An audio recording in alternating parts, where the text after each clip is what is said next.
Bon, Olivier Rouillet, est-ce que finalement, plus que la défaite du Paris Saint-Germain, qui a été archi-dominé en première mi-temps, on l'a tous vu, et qui a presque failli revenir en seconde mi-temps, tellement c'était... Voilà, c'était c'est un autre match. Hein. Voilà, c'était un autre match. Bon, il y a ce 2-1, ils sont battus. Aujourd'hui, le Bayern est plus fort, c'est comme ça. On verra fin juin, on en reparlera dans le conseil de classe. Ouais. Plus que ça, presque, les blessures, c'est pas le fait marquant de la soirée d'hier ? Je ne sais pas, je vous pose la question pour vous. Je ne dis pas que c'est le fait marquant, parce que pour moi, le fait marquant, c'est cette première période du Bayern. Non, mais surtout de Paris. Bayern, on les oubliera un petit peu. Les autres, ils ont été très forts et Paris très faible. Très faible, mais on avait tellement l'habitude de l'inverse. On avait tellement l'habitude de voir les Parisiens, dès les premières minutes, enclencher le pressing, enclencher les accélérations, la disponibilité. Puis là, tout d'un coup, on était, comme on était surpris, quoi, en fait. Parce que l'équipe adverse l'a fait. Assis dans notre... On regardait ça et on se dit mais il y a un truc qui ne va pas, il y a quelque chose qui manque. Donc, non, parce qu'on avait le sentiment qu'ils étaient plus forts, le Bayern. Je pense que personne ne va pouvoir dire le contraire. Ils ont fait déjouer le PSG, j'ai pas de souci à le dire. Mais en plus, on a l'impression qu'il y a eu des erreurs et où ils n'étaient pas bons, quoi. Enfin, je veux dire, ils n'étaient pas dans leur match. On s'y attendait. Enfin, moi, je m'y attendais. Non, mais qu'ils ne soient pas autant dans le match. Franchement, que Marquinhos puisse faire une telle erreur. Que Marquinhos, d'accord. Mais après, moi, je m'y attendais. Ok, le Bayern a été très, très fort.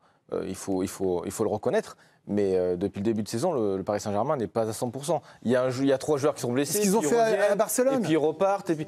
Il faut arrêter de me comparer avec Barcelone. Parce qu'en fait, le Barça, il y a Yamal qui joue sur une jambe, Inigo Martinez qui est parti, Rafinha qui n'est pas là, Lewandowski qui n'est pas là. Le Barça, c'est pas le Barça de la saison dernière. On l'a vu avec le Real. Tout le monde parle le Real. Ils ont gagné le Classico. Hier soir, c'était compliqué pour eux à Liverpool. Ils n'ont rien fait. Donc il ne faut pas comparer avec le Barça. Je pense qu'aujourd'hui, le Paris Saint-Germain, on en attendait peut-être un peu trop face au Bayern parce que le Paris Saint-Germain, ils n'avaient pas leur 11 titulaire à 100% physiquement. S'ils étaient à 11, s'ils avaient leur 11 titulaire à 100% physiquement, là, on aurait pu comparer face au Bayern. C'est exactement ce qu'a expliqué Luis Enrique en conférence de presse hier après le match. Son équipe n'est pas à 100% depuis le début de la saison, même si l'entraîneur parisien n'a pas voulu chercher d'excuses. Je ne me rappelle aucun match de cette saison avec toute l'équipe en forme. Je ne mets aucune excuse. C'est notre responsabilité de faire mieux, mais aujourd'hui, il faut accepter que l'adversaire a été meilleur que nous. Mais je suis calme et tranquille parce que je sais qu'on va surmonter tout ça et j'espère non. J'attends pendant la saison de récupérer les niveaux, récupérer les joueurs, récupérer l'équipe pour jouer à notre niveau. Un constat honnête et lucide de la part de Luis Enrique qui a aussi fait une sorte de mea culpa, qui a reconnu qu'il devait mieux gérer le retour de blessures. Quand tu récupères des joueurs blessés, si, ils sont récupérés, mais ils ne sont pas en forme 100%. Rien.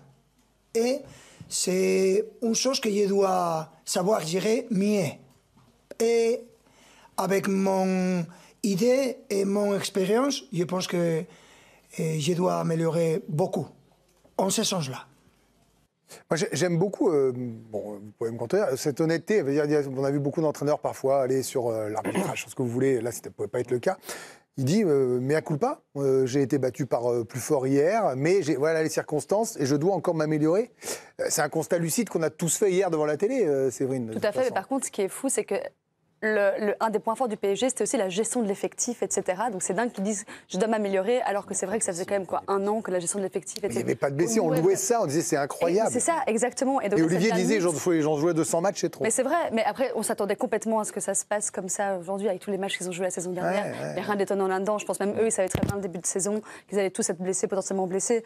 Là c'est vrai que c'est une hécatombe, c'est très compliqué, mais ils ont joué contre meilleur que hier et ça s'est vraiment vu dans tous les secteurs du jeu, quoi, évidemment. Non, mais justement sur les blessures, alors on remercie Romain Gégou parce qu'il a regardé toutes les feuilles de match pour voir le nombre de joueurs qui étaient sortis sur blessure la saison dernière et cette saison. Cette saison, il y a déjà 9 joueurs qui sont sortis sur blessure en 16 matchs, toutes compétitions confondues. La saison dernière, il n'y a que 8 joueurs qui sont sortis sur blessure sur les 65 matchs disputés par le Paris Saint-Germain la saison passée. C'est la saison d'après, ils ont beaucoup joué. Et ben voilà le constat qu'on peut faire. Je ne sais pas ce qui est normal. Il y a 9 joueurs qui sont sortis sur blessure après 16 matchs aujourd'hui. Je ne sais pas si c'est normal cette saison finalement par rapport aux autres équipes ou anormal finalement l'an dernier et que ça a faussé notre lecture, Olivier, parce que 8 sur 65 et au moment où ça devenait tendu, ils avaient récupéré tout le monde alors qu'on passait notre temps à dire le PSG, époque Neymar, Verratti, qui vous voulez, il y avait toujours des absents en 8e ou en quart. On a été trop bien habitués en fait. Oui, parce que hier, en fait, on a vu. J'avais l'impression de voir le Bayern. J'avais l'impression de voir le PSG la saison dernière avec cette intensité. J'avais l'impression de voir exactement ce que le PSG avait fait la saison dernière. Et cette saison, le PSG peut évidemment pas refaire la même chose, parce que. En tout cas, pas tout de suite. Pas tout de suite. Et d'ailleurs, c'est ce que Kvara et Barcola ont dit derrière au micro de tout le monde, en disant qu'ils étaient fatigués, que c'était compliqué d'enchaîner les matchs. Et on l'a vu hier soir. Après, moi, ce qui me marque le plus, en fait, c'est le niveau disparate physiquement, en fait, parce que tous ne sont pas au bout du rouleau.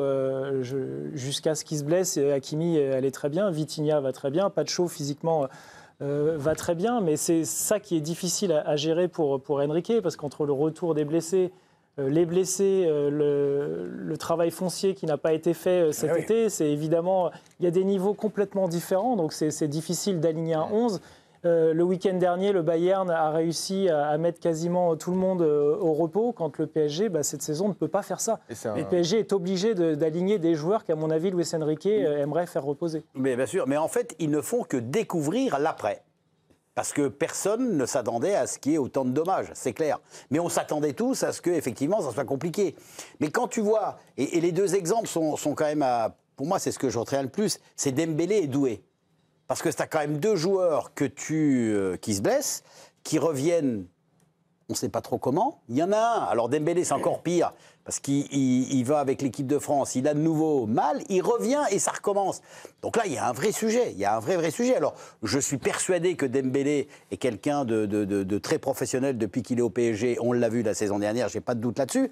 Mais bon, après, il y a un problème anatomique, peut-être. Alors, c'est très important, hein, Giovanni nous l'avait dit hier, oui, c'est pas une rechute à l'issue de janvier, mais c'est encore une autre petite liaison. Alors, moi je prends que sur moi, hein, mais la petite lésion avant de partir à Clairefontaine...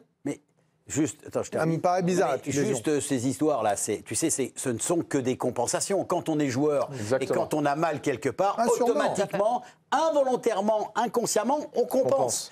Il y a un moment, il y a un déclic qui fait que d'un coup, bon, tu récupères. Mais alors, je vous pose la question à tous, parce que là, on va passer au conseil de classe. Je voudrais qu'on avance. Donc, vous pouvez me répondre oui, non, et puis on va avancer sur les joueurs. Hein, on va débriefer ça comme ça.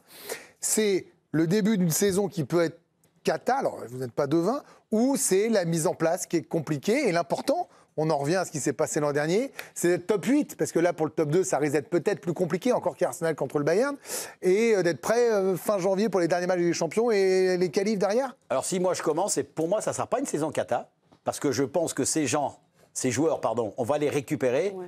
Et on les récupérera au moment où il faut. C'est-à-dire que janvier-février... Donc là, c'est l'instant T, là. Janvier-février, oui, c'est 4. Là, pour vous, c'est l'histoire du moment. Je vous garantis que je suis pas inquiet. Pareil. Tout pareil. Franchement, moi, je pense qu'on va les récupérer janvier-février, au moment important. Pareil, et puis on voit que le PSG n'est pas la seule équipe en Europe à souffrir de ce genre de choses. Le Barça, on voit qu'il y a des joueurs, c'est compliqué, parce que en Angleterre, pareil, City a du mal à se mettre en route, ça va monter en puissance. Donc je vois le PSG aussi monter en puissance tranquille. Dernier mot, Benoît ? S'il récupère tout le monde, oui. Et ce PSG-là, avec son 11 titulaire, gagne le Bayern. Il n'y a pas photo. Et peut-être avec une soif de revanche sur ce qui s'est passé hier entre l'attitude des uns et des autres. Très moyen. Ouais, c'était pas une belle attitude. Alicia. C'était intéressant parce qu'on vous a posé la question, c'était le sondage du jour. Est-ce que c'est une défaite qui vous inquiète après le match d'hier soir? Et c'est un non à 70% avec les arguments qui ont été évoqués en plateau. C'est-à-dire, on verra en printemps, l'équipe va continuer de progresser, de monter en puissance.